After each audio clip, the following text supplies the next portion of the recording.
Hello, and welcome to the Frivolous and Frugal Knitting Podcast.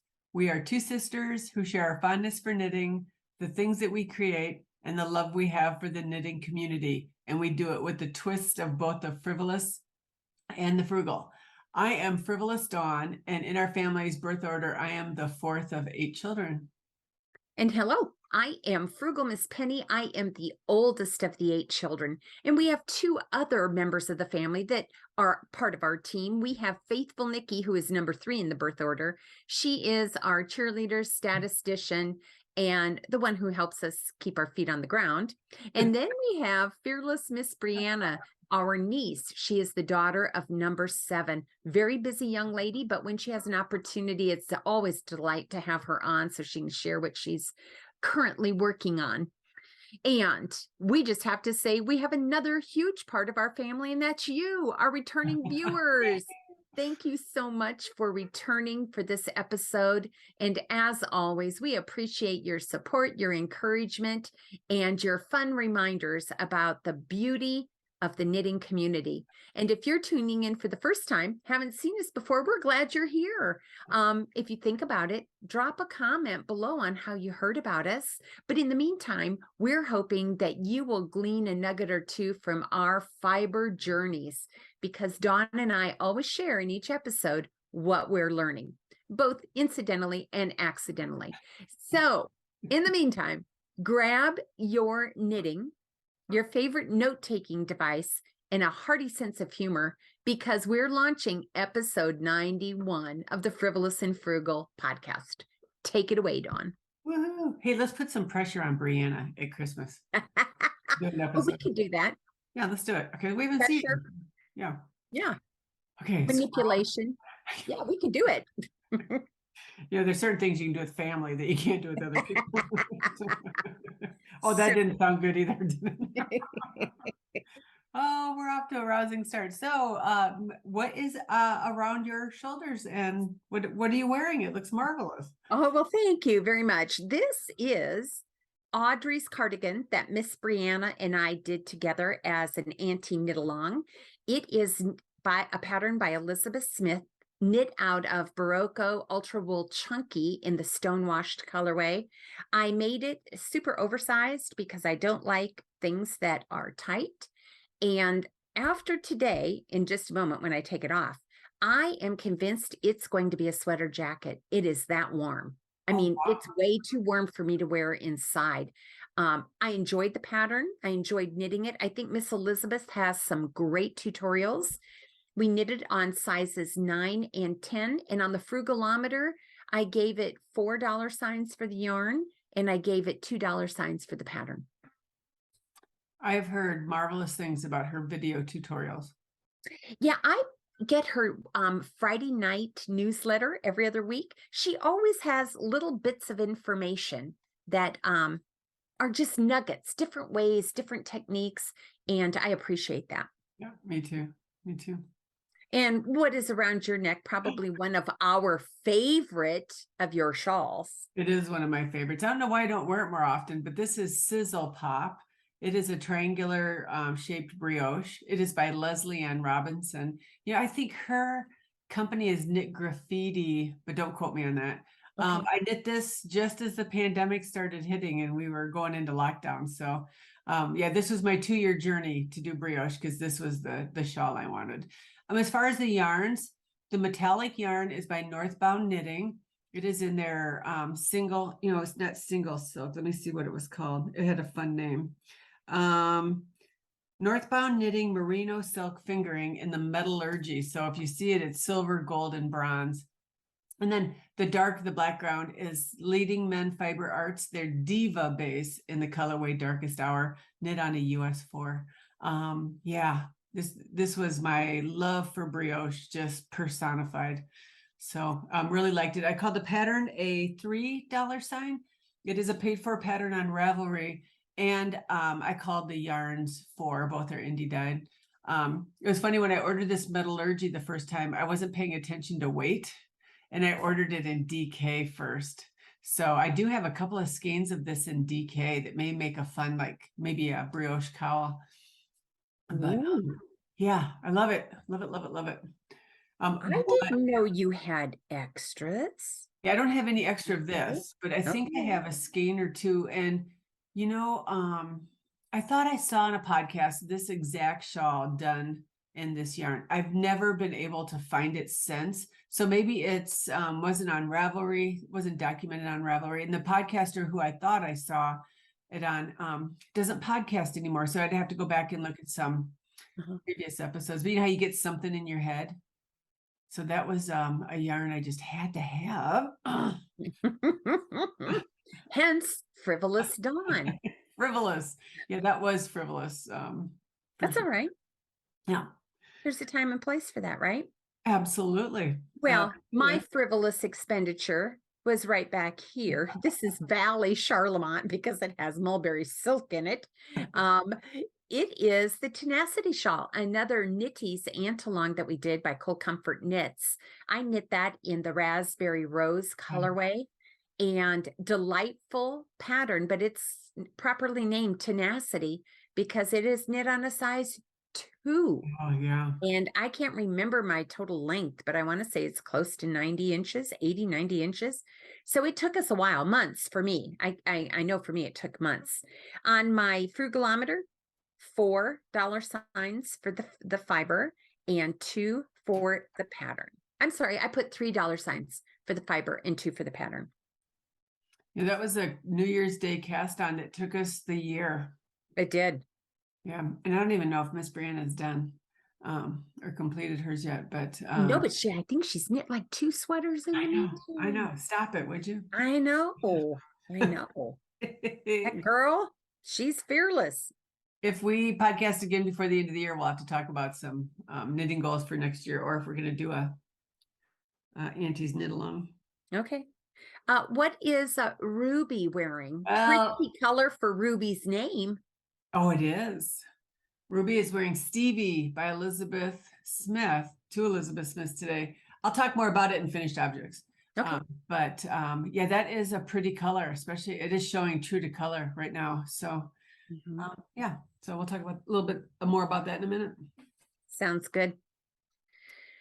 So today I am working on Jared Flood's Mitten Ornament pattern, which is free on Ravelry. This is what a finished one looks like. I showed this 2 or 3 episodes ago.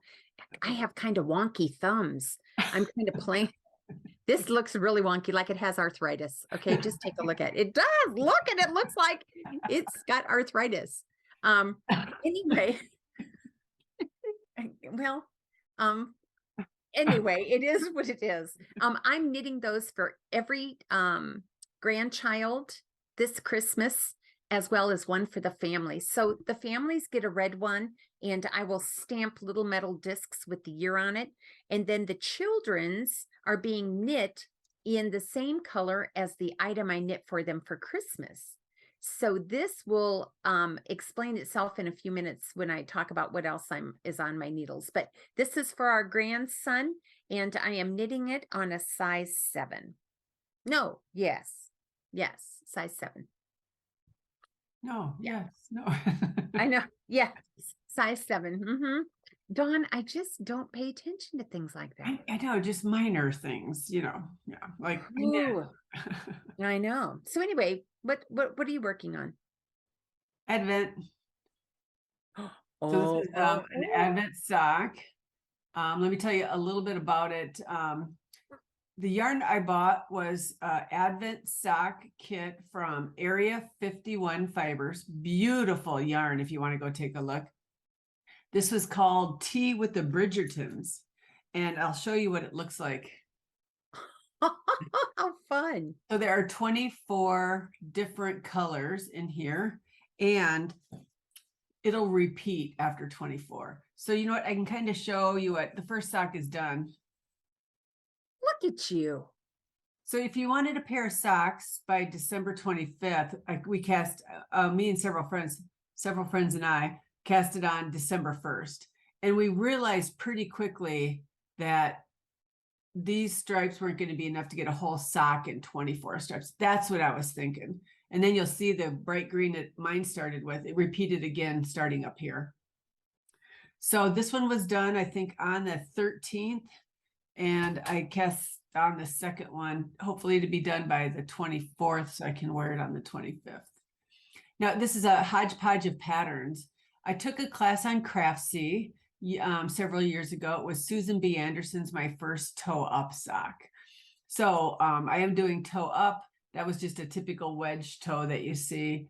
Now the pattern on the sock, you'll see is different than the back. This is Hermione's Everyday Sock Pattern. That's a free pattern on Ravelry. And then I do a Fish Lips Kiss heel. That too is a $1 pattern on Ravelry. So it's just kind of a hodgepodge. Now, toe up, cuff down, I don't mind either one. In the beginning, when I was a new sock knitter, I liked toe up for the mere fact that I could try the sock on as I went. So I'm doing this with 4 other ladies. Everybody picked a different contrasting color, and I can't believe how different the yarn looks based on the contrast. Somebody did this green, there's a great yellow, and then somebody's doing a darker raspberry color. And it's been fun to see all the different ones. But yeah, isn't that interesting how you see the solid versus the pattern? Sure. Oh, yeah. That is different. So you have kind of created a vanilla sock pattern for yourself. Yeah. And essentially, it took me 3 years knitting before I understood that term, vanilla sock. I didn't know what it meant. So in your words, what is a vanilla sock recipe for socks? Or anything, sweaters could be. Yeah. So whatever. To me, vanilla just means you get to select the different portions of the sock in the patterns that you like. So I knit my socks on a US size 1, 64 stitches, and I use magic loop. My toes are comfortable with the wedge toe. I don't mind rounded toes. I don't mind the star toe. I really don't mind. But I kind of know myself that when I'm using a self-striping yarn, that I don't want the sequence to break when I put the heel in. So a German short row or short row heel, such as Fish Lips Kiss or Shadow Wrap, in a contrasting color will allow the sequence to continue. And then I usually like to put a little bit of rib on top. Now that's different. Some people like to just start the skein at the very top and go, and they don't care what happens at the heel. If you put a heel flap and gusset in the same base yarn, it just changes your color sequence a little bit. So vanilla to me means I know how many stitches I need. I know my lengths. Now I can put into that any design pattern that I want. And I don't hand knit socks much anymore because of the machine, the sock machine. So it's good for me to go back to remember what a US size 1 is to work on. And I don't mind it, but you know how you develop the muscle memory for the needles that you generally use the most often. My hands don't hurt or anything using this. I'm just amazed how much I can knit for so little progress. Good point. And then I also weigh my yarn afterwards, just so I know how much of it I use. We got 2 50-gram skeins, and I bet I had 12 grams left, maybe of the first 50-gram skein. And so I could have gone a little taller in my sock. Now, do you like longer cuffs or do you like shorter cuffs on your socks? You know, I think I like a cuff that hits just below my calf. Oh, so more crew So line. I can flip it over with a nice ribbed cuff. I like negative ease around my ankles. Yeah, I do like negative ease too. And I had to realize that I do not like a texture pattern on the bottom of my foot. Some people do it. Right. For me, I don't know if I don't think I have sensitive feet, but it is something I could feel a little bit. So I just do stockinette stitch on the back of my foot. I do not put in any reinforcing filaments either. Some people add Lycra to the high wear points. I just usually make sure I use a fingering weight yarn that has some acrylic in it, like an 80-20 blend or 75-25. So yeah, tends to be a bit hardier. Yes, I'm hoping these will be off the needles so I can wear them on Christmas. Well, I think you might have some yarn left over to do matching ornaments. Do you think? I think that's a great idea. That's a that great way you idea. can remember your Advent knit for 2022. And I like the idea. I followed this year some of them that I cranked. I got the little labels that say 2022. so I can remember what year. What I just kind of bought labels? little metal labels that are stamped 2022. I bought them on Etsy. So if you want some, I have plenty. I'd gladly share with you. So you don't have Well, to hand stamp them. I might take you up on that at Christmas. Okay. Because as our viewers well know, Christmas is but days away and someone is nowhere near finished with all her knitting. So that would save me some time. Yeah, So I'll do that. oh, go ahead. Nope, I'll share them with you.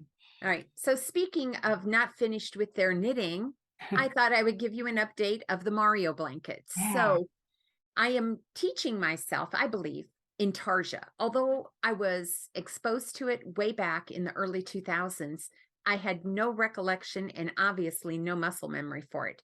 So my grandson's latest craze is Mario. So I bought a pattern on Etsy for a blanket. So I'm going to show you, it's not finished yet, but I'm going to show you what it looks like.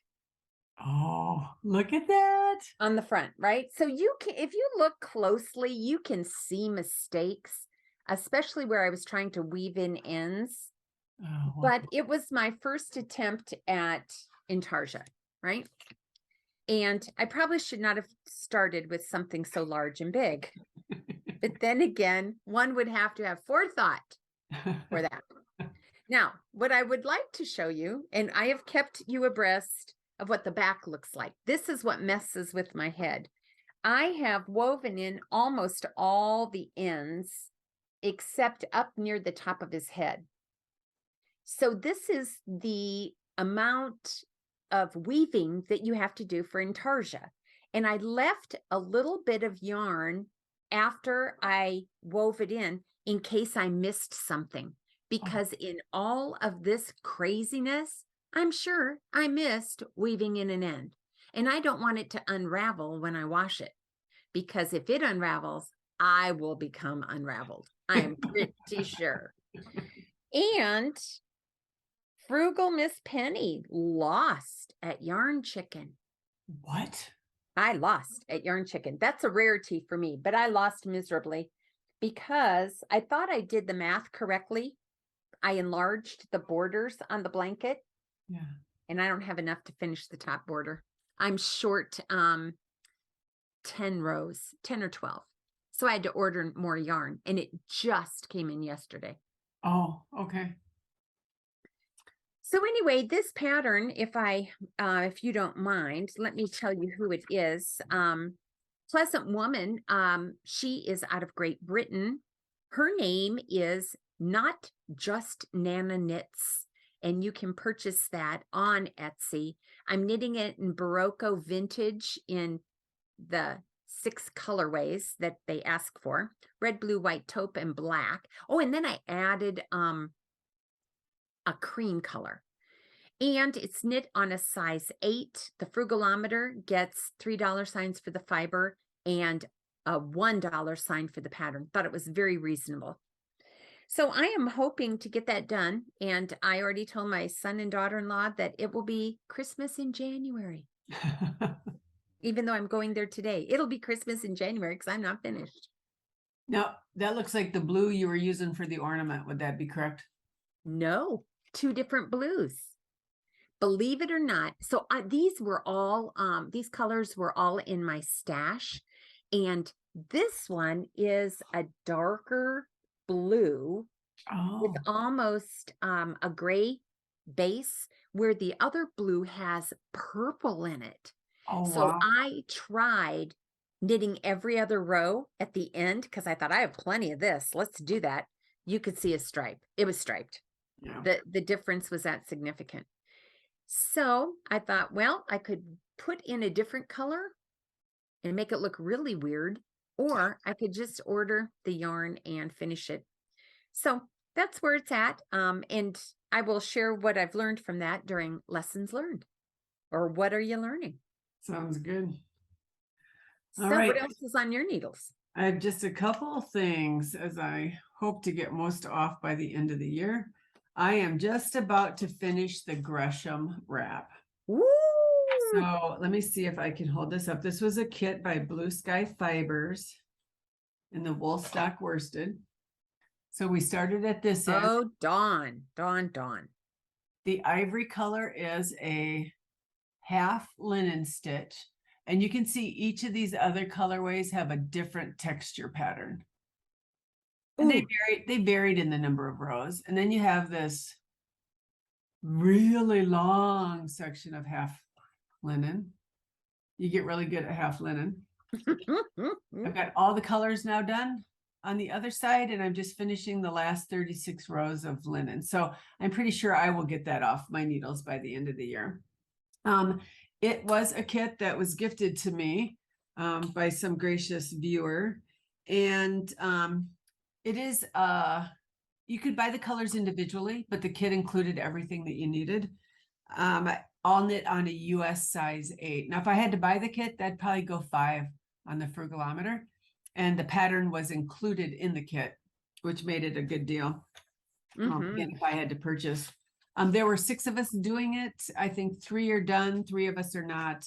Our goal was to have it done by the first day of spring. Obviously, I will make that. But I would like to have it to where, now this is worsted weight, so this is heavy. The ladies who have finished it say that it grows when you wear it. So I didn't think it was going to be long enough, so I bought additional yarn. And a gal, Miss Jeannie, is about my height, and it goes mid-thigh.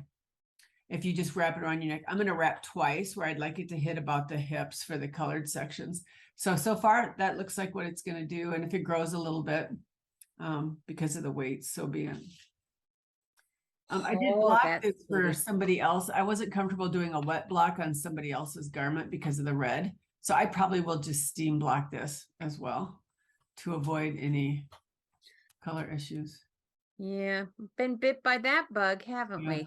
Now, again, we had 50 gram skeins of all of these colors. I will have plenty left. Probably you could do another whole one.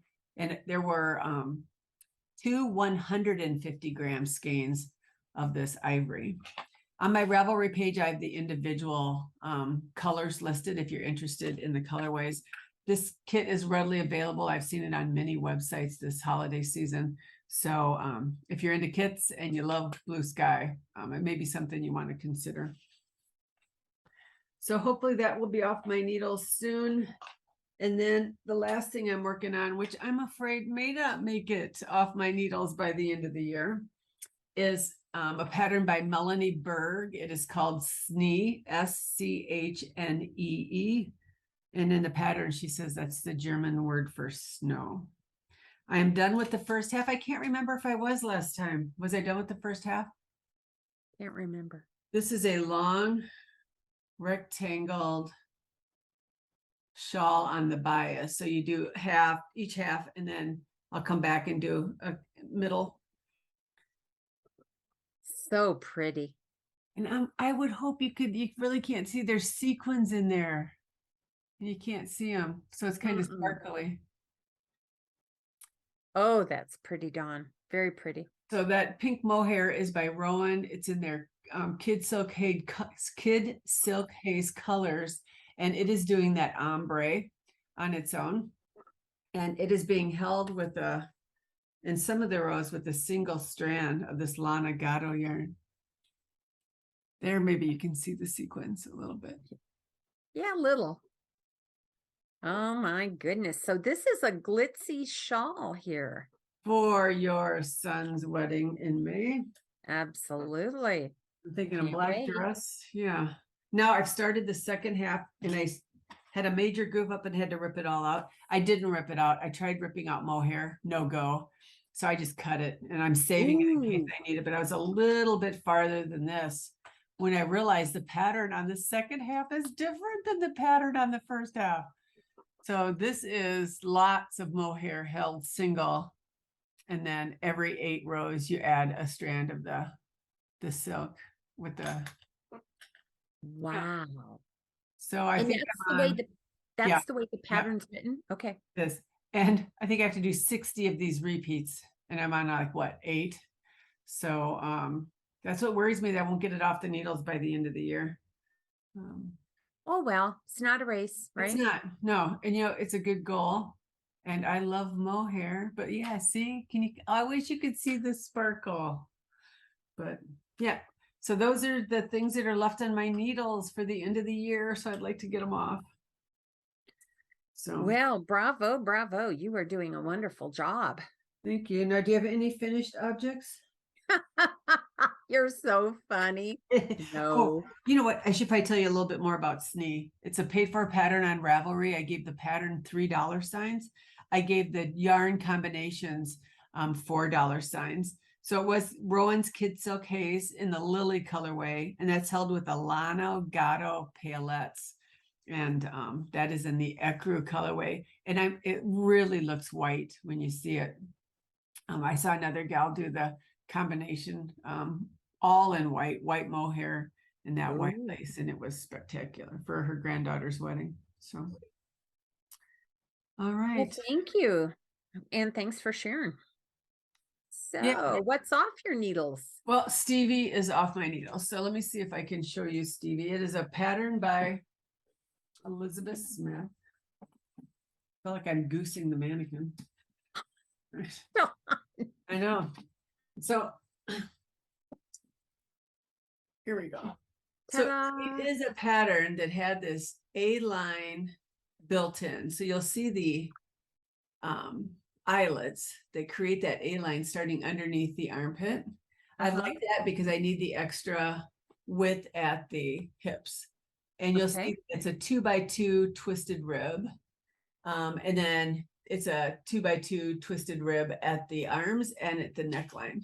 I made just a few modifications. I increased the collar. It was only supposed to be 5 rows of ribbing. I went to 10 because I like a little tighter neckline. And because this is a 50% acrylic, 50% yarn, it's worsted weight, I know that it's going to pull. And I just didn't want it to become a plunging V-neck when I was wearing it. And you'll see the raglan increases. I am very disappointed with the sweater overall, not with the pattern, but with my yarn choice. I'll talk more about that and what I'm learning, but it's a Cascade Avalon yarn. Again, worsted weight. I bought it in a D-stash. I love the color. I saw Miss Lynn wear this at our meetup last year, and I fell in love with the pattern. So a great example of nice pattern, wrong yarn.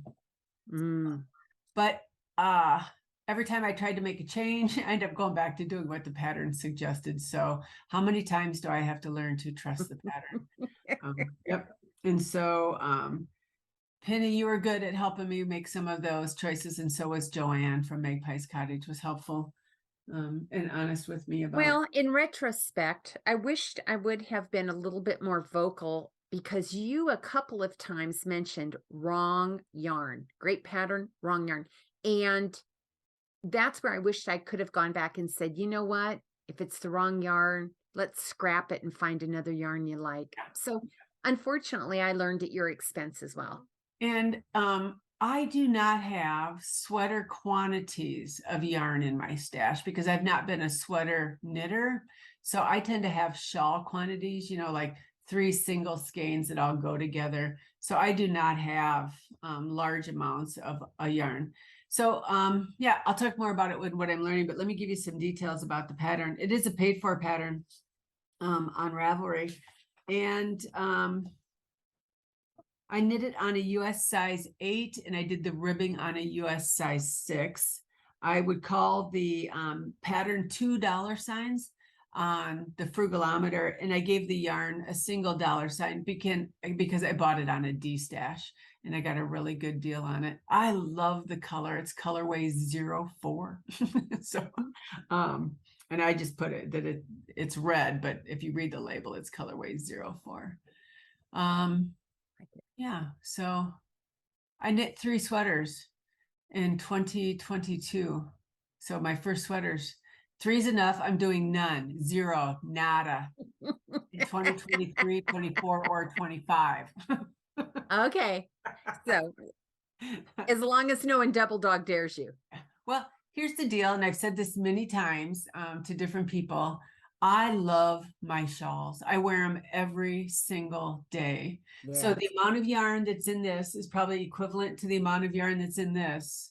I will wear that maybe a half a dozen times in a year, maybe more.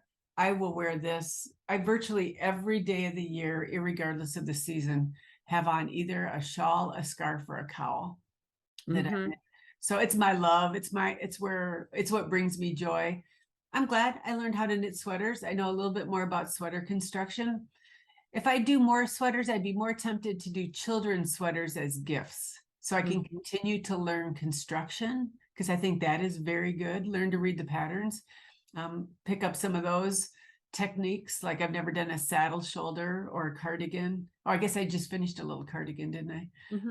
So yeah, so I may be doing them for your grandchildren, Penny, because I don't mind learning the technique. I just don't know if it's for me to wear myself. And I think you make a great point. I think it's important for us to do what brings us joy and what we enjoy. Yeah. And to your point, why knit something you aren't going to wear? Just doesn't make sense, right? The sweater I wear the most often is ranunculus, and I wear that over like a dress. Okay. So I like the fit, I like the drape. So that I learned a great about the yarn choice being so critical in the process. The last thing I finished were the Selbu mittens by Skein-Dare Knits. It was a class I taught. You should see all the different colorways that my students did. They're amazing. But here are mine. And you'll see I did them in opposing colors. Yes, you did. Yeah. So I don't know. Fun. I don't know which one I like better. Not that I have to pick. I think the next thing is a Selbu scarf that has these same Selbu stars, or they call them the Selbu rose. Ooh. Don't you think I should do it in black and white to match this? Yes. Yes. Somebody sassily put on my Facebook, Dawn, we knew which ones were yours because they were black and white. Let me tell you a little bit about the yarn. First time I used this yarn, and I have to tell you, I love, love, love it. It is by Jody Long. That's a new yarn brand to me. I believe maybe it's a European yarn. The base was called Chow. It's a DK weight. It is, although you guys, it won't felt, so it is superwash. But I thought for new Selbu knitters, the DK weight and the non-superwash was a nice way to learn. And I've encouraged all of them now, if they really love Selbu, they should work their way toward doing them with a sticky wool and non-figuring weight like the original Selbu mittens were done. The colors here are alabaster is the white and the black is pitch. These are knit on a US 4 and a US 6. I called the pattern $3 signs as well as the yarn. And look at how much I had left. Ooh, look at you. Yeah, so now the reason I did the opposing initially wasn't a genius thought. I was worried I was going to run out of yarn. And so we were playing it really close. Some of the ladies in class did run out of yarn, and I felt badly that they had to go purchase another skein. So, oh, but I like it. Yeah, I do too. So very pretty. Second pair of Selbus. Yeah, maybe I'll try the Selbu scarf now. Especially if I can get more of this yarn. So now for newer knitters, maybe those who are not accustomed to color work, would the scarf be a better choice to start with? Maybe it might be. It's just a repeating one chart repeated in the round, so you could really make it as long as you wanted into a cowl if you would prefer. This pattern by Skein-Dare Knits is interesting. She writes in the pattern that traditional Selbu mittens only work from charts, but she also wrote it out for new knitters. And that was good because there were some things on the Selbu chart that I wasn't familiar with. And once she explained it, I think now I could do a pair of mittens just from a chart because I know the construction a little bit. I did buy that big book called Selbu Mittens, where I think there's 500 Selbu patterns in it. But it was fascinating to do a little bit of research about Selbu mittens and share that with the class. So mama's heart when you see all those different colored mittens, colorways that I would love to put together that I hadn't thought about.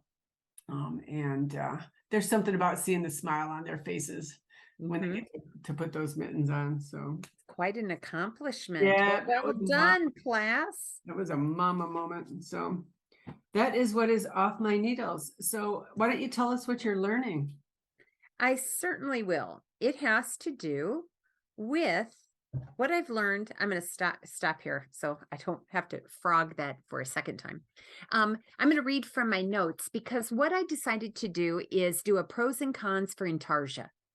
Things that I've learned that I thought were very beneficial about this technique, and things that I thought maybe were not that they were a loss, but in my mind, not quite as beneficial. So the pros, the things that I enjoyed most about Intarsia, number one is it creates just one layer of fabric, where some color work creates a Right. double layer, or at least a layer where there are spots where it's thicker or a bit more cumbersome. I like the fact that it's a single layer because it's going to be a blanket, probably covered in the back with some flannel or something.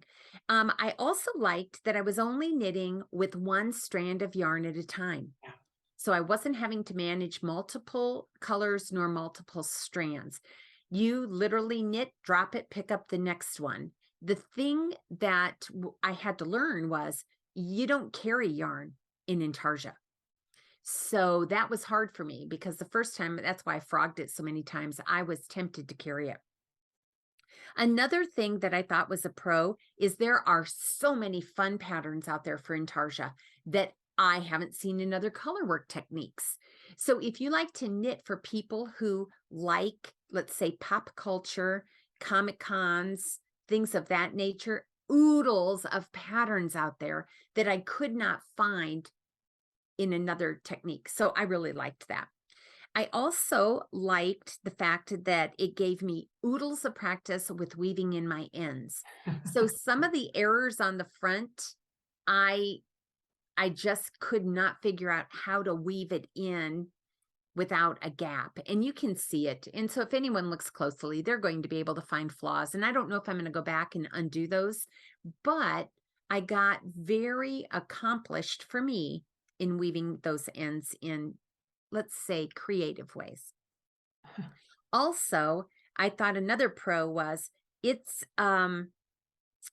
there are so many ways to do Intarsia that there are a variety of techniques to suit your knitting preference. So those of you who have been watching know that I tried bobbins. I even made my own bobbins out of a used hairdryer box.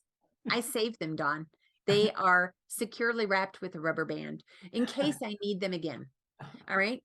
So I tried the bobbins. Then I tried making my own bobbins. Then I tried making my own figure 8 bobbins. Then I tried letting the yarn just hang. And essentially, that's the one I stuck with. I literally decided I'm just going to stretch out some yarn and let it hang. Believe it or not, it didn't tangle very much, Wow. which was surprising to me because it took the weight off the drag of that blanket. And the blanket has a bit of its own weight anyway.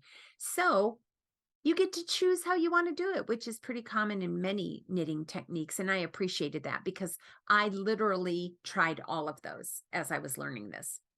Now, some of the downsides or the cons to Intarsia, oodles of ends to weave. I mean, you see the back of those, and all but about this much has already been woven. I just left the tails in case I missed one. That's a lot of weaving time. And in the evening, when I'm tired, I just slog through the weaving. And that's one reason why it's not finished ahead of time. A second con, it wastes a lot of yarn. Oh my goodness. When you have all these color changes and you have to leave your 4 to 6 inches on both sides, that's a lot of wasted yarn.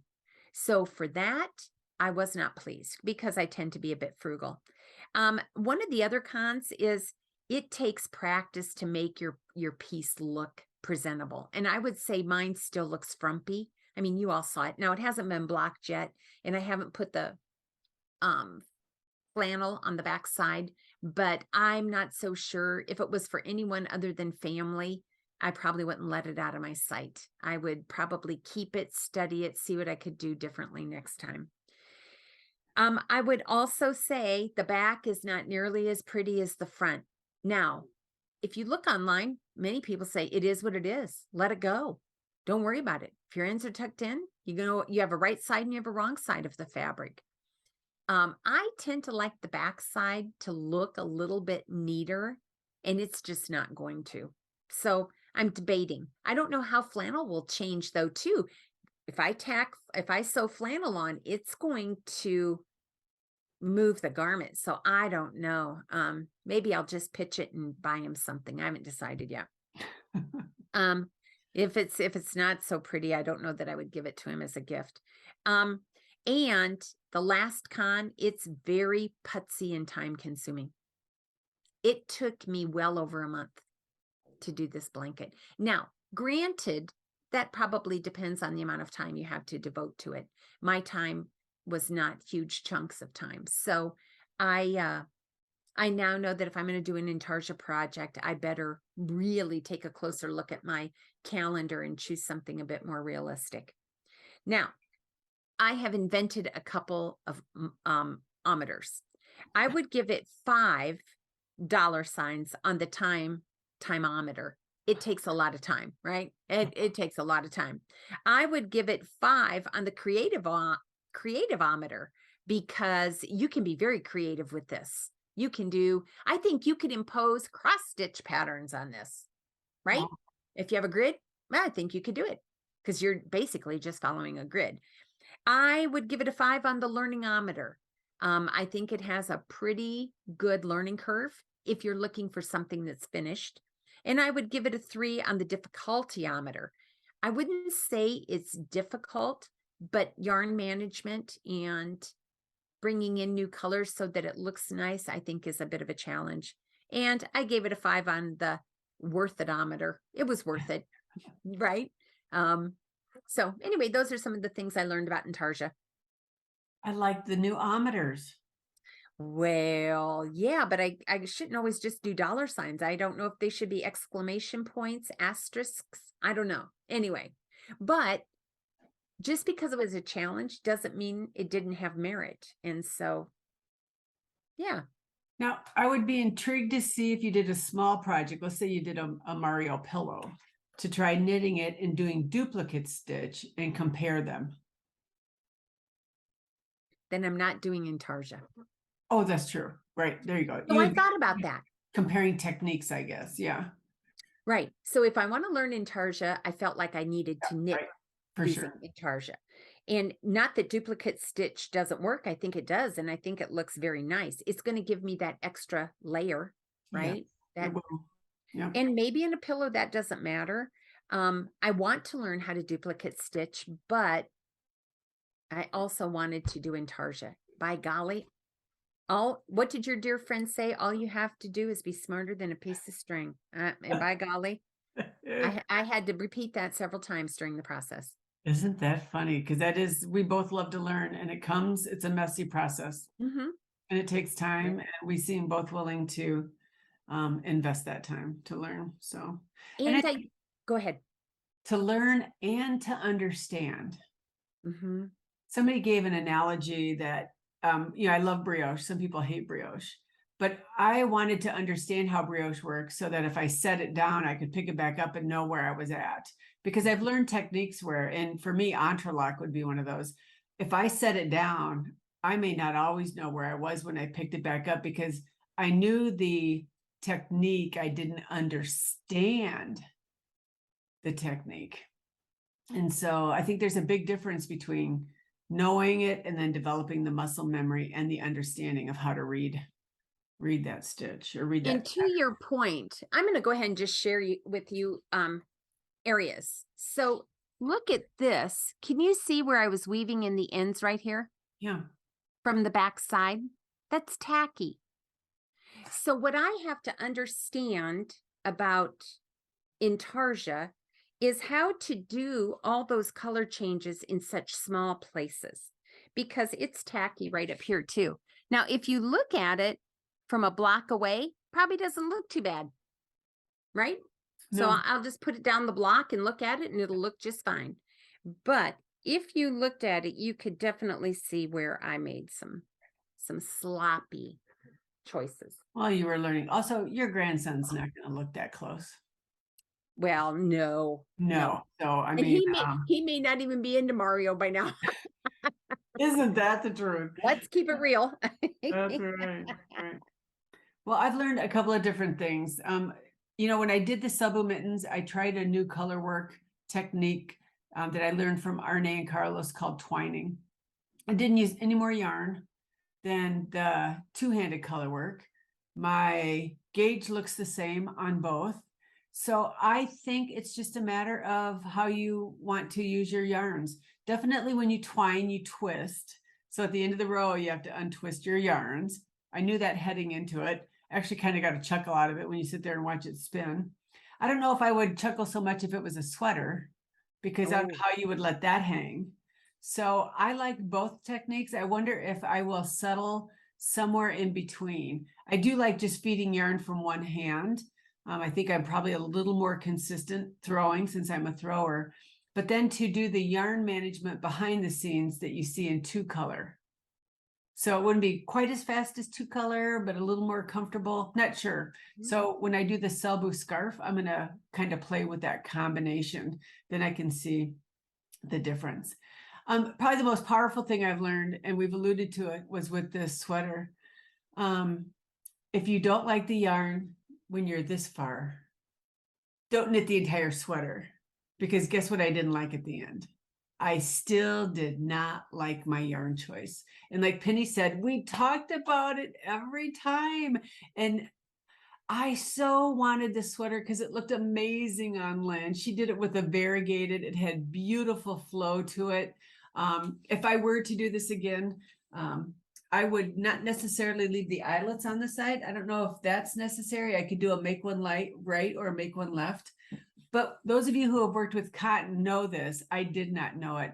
Every time you go to do a decrease or a knit two together, it's very obvious in the yarn just because of the nature or the characteristics of a cotton yarn. It is worsted weight, so it weighs somewhere around 34 pounds. At least on the scale, that's kind of what I anticipated. But I subtract 34 pounds from that, and that's what I weigh. So yeah, the trifecta we talk about often: right yarn, right pattern, right texture, or right color. Right color. Love the color, love the pattern, wrong yarn. So anybody who is my size who would like this beautiful red sweater, just let me know. I have a deal for you. I happen to have like 6 extra skeins of this yarn, so if anybody needs that, let me know. So Dawn, I think it's worth mentioning what we were talking about before we started recording. The difference between gazing at something and glancing at something. So when we gaze at a pattern or a yarn over and over and over and over, it has a way of convincing us. Right. We make it fit our expectation, right? Right. But if we glance at something, say someone had knit that in a cotton, if you took a quick glance, you'd say, oh, I don't want that. Right. And you weren't fixated on it, right? Right. So that's going to be something I'm going to work on this whole year. I don't want to gaze at something that doesn't seem right or feel right. I want to be able to glance quickly and make that determination, if possible. Yeah, I think of not necessarily tunnel vision, but blinders. Oh, mm-hmm. Ooh, I knew, and I still did it. And yeah, hoping to prove yourself wrong, right? That's right. Good lesson learned. Yeah, and maybe it's what I needed to determine I'm not a sweater knitter. So anyway, I really, and I mean this wholeheartedly, I don't think I will wear it because it is not flattering, unless I just wear it around the house. Yeah, lesson learned. So well, it's all about learning, and I'm so grateful that you were willing to share that with us, because it has a takeaway for all of us, I think. Yeah. So what's happening at Frivolous and Frugal? Well, we have a giveaway this week. In episode 90, we ask our viewers to put in the comments, what charity are you knitting for? And Dawn and I were both moved to say to ourselves, we really need to up our knitting for charity, because some of the work that you are doing is absolutely wonderful. It is definitely an act of kindness and thoughtfulness. And we're so proud to be part of your community because we see how you've reached out. What we did was we used the random number generator to select our winner. And our winner for this little giveaway is Miss Alexandra. It's either Fritus or Fritus, depending on the origin of her last name. So Miss Alexandra, thank you so much for sharing how you knit hat, not hate. Knitting blue hats as a reminder that we should not have bullying in our schools. And not only do we thank you for donating, but we thank you for teaching our children.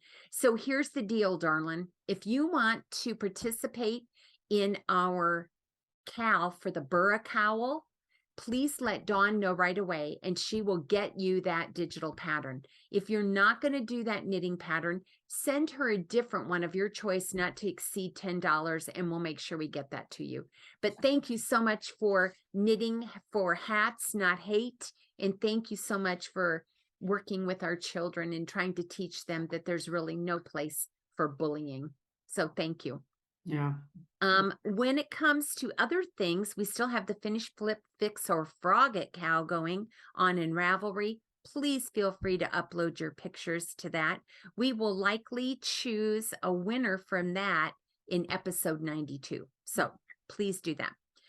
The other cowl we have going is the Burra cowl, and it's hashtag Burra, B-U-R-R-A, cowl 2023. That is a multi-podcast effort that we are doing throughout the year. Now, the 8 or 9 podcasters who are doing this together, I'm going to try to list them all. If I forget one, Dawn, let me know. We are doing this in conjunction with 3-Ply, the 3-Ply podcast, Knits and Pieces, Around the Table Yarns, Dude Knits, Got Whips, Magpie's Cottage, Pandemic Knitter, and PJ Knits. We are all doing this together. Now, each podcaster is running it a bit differently. So please watch their podcast, see how they're doing if you want to participate. Dawn and I have really no rules. We're going to run it all year round. And if you want a double, triple, or what would you say? Decadip? That's 10. If you want to, I don't know what it would, hexadip, I don't know, that's 8. If you want to hexadip and upload pet, we don't care. But we will have one thread in Ravelry, and we haven't decided yet how often we're going to choose winners. Maybe every couple of episodes or a couple of months, we'll see. But we would like you to participate. We'd love to see your patterns. Please feel free to visit Around the Table Yarns. I believe they're selling kits. I believe Jameson has kits for this cowl. And I think at some point, maybe Magpie's Cottage might have them. I looked on the website last night, unless I overlooked it, I couldn't find it. And we encourage you to even make your own kit if you'd like to do that. It is a color work cowl, and we are all kind of challenging ourselves to work on the color work technique, whichever suits you best. Those are the only events we have. We are kind of contemplating maybe another virtual knit night in January, or a daytime knit together. We haven't landed on a date and time, but as soon as we do, you'll be the first to know. And then, Dawn, I'm going to let you talk about the honorable mention this episode. Before we do that too, after the first of the year, we'll start to release some information about the mini meetup once those things are all solidified. My honorable mention goes to my wool swap partner. I talked about her a couple of episodes. Her name is Pernelli. She lives in Denmark. We each got each other's packages. And I think I squealed in delight when I opened up. It's fun to see everything in Danish to start with. And she sent me 4